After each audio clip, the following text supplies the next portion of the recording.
Let's start with a few questions. What is it like for somebody who just died? Can that person who passed away, can they see us? Have any awareness? Do they have any conscience? They know what is going on around them or around their bodies? Do they suffer? Finally, we gotta ask ourselves, what does the Bible say?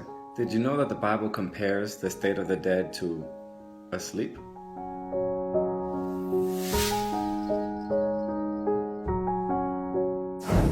Did you know that we can find this observation even in the Old Testament? But how about this though? Even Jesus gave us this teaching in the New Testament. And did you know that when Jesus taught this, some mocked him? So let's ask some more questions. When you are sleeping, do you know what's going on around you? No. Can you feel what is going on around you? Can you see what is going on around you? Can you hear what is going on around you when you are deep asleep? Okay, let's take a little pause with the questions. Let's go to the Bible now. Consider and hear me, O Lord my God. Lighten my eyes, lest I sleep the sleep of death. Don't miss out on the detail that now we have confirmed this analogy in the Old Testament. That's important. Okay, on to the New Testament now. He said unto them, Give place, for the maid is not dead, but sleepeth. And they laughed him to scorn. Who's talking? It's Jesus. He himself declared that she was sleeping. And yet you can see for yourself on verse 18 that the Bible plainly states that she was dead.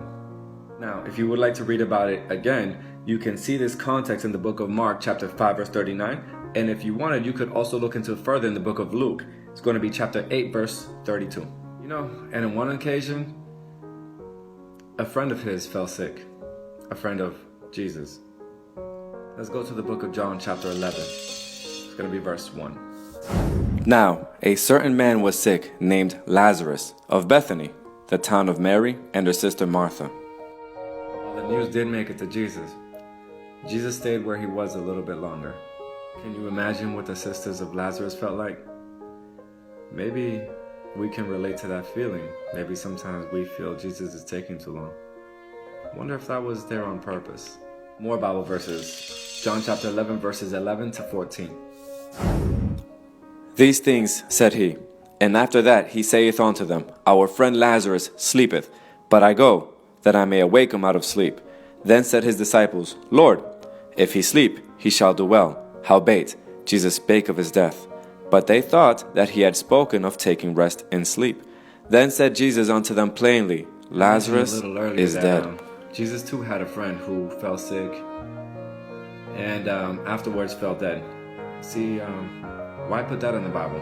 Have you ever lost a loved one? Do you know what it's like to lose a loved one? So does Jesus. He can relate to you. He can understand. Here's something else to think about. See, many times when we go to bed, when we go to sleep, many times we wake up. Is that not right? Same chapter, John 11. Let's look at verses 43 and 44 now. And when he thus had spoken, he cried with a loud voice, Lazarus, come forth. And he that was dead came forth. See, I also believe that this was a little preview of something that Jesus would do again in the future, but on a greater scale. For the Lord himself shall descend from heaven with a shout, with the voice of the archangel, and with the trump of God. And the dead in Christ shall rise first. Now, here's the final question. Do you live for Christ?